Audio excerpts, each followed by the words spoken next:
More than 3 years on from the greyhound live baiting scandal, less than half of the recommendations made by a Queensland Commission of Inquiry into the sport have been implemented.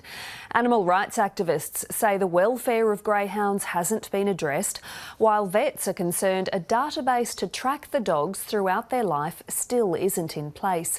And a warning, this story contains some distressing images. These former racing dogs are enjoying their retirement, the picture of health. But it was these images of animal cruelty that shook the greyhound racing industry. The fallout from the Four Corners report saw some Queensland trainers charged, boards across all racing codes sacked, and an inquiry. But 3 years on, only 6 out of 15 recommendations made in Alan McSporran's review have been implemented. Sadly, it looks like it's just been a very expensive multi-million-dollar PR exercise. Yet to be established is a publicly accessible database to track greyhounds from birth to death, a key recommendation designed to ensure the welfare of racing dogs. To make sure that those dogs are having the whole of life welfare provisions that we talk about, and the regulators have an ability to track that. We've got no idea how many animals are in the industry, how many are being killed and what's really happening to them. The Queensland Racing Integrity Commission was established to oversee the reforms with Racing Queensland.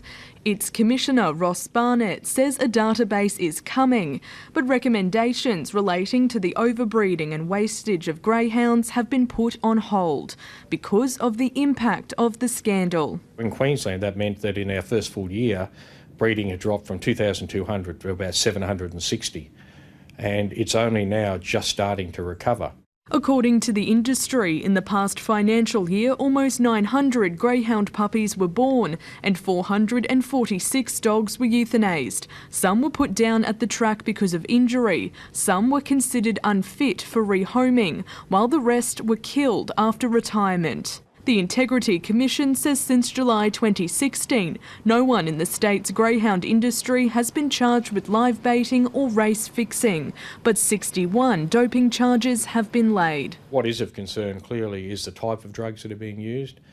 People are giving drugs like amphetamine, methamphetamine, pseudoephedrine and Valium to greyhounds. A number of greyhound trainers and the representative body were approached for interviews about the state of the industry, but all declined. The ABC was also not allowed trackside to film at any of Queensland's greyhound races. Rachel Rieger, ABC News.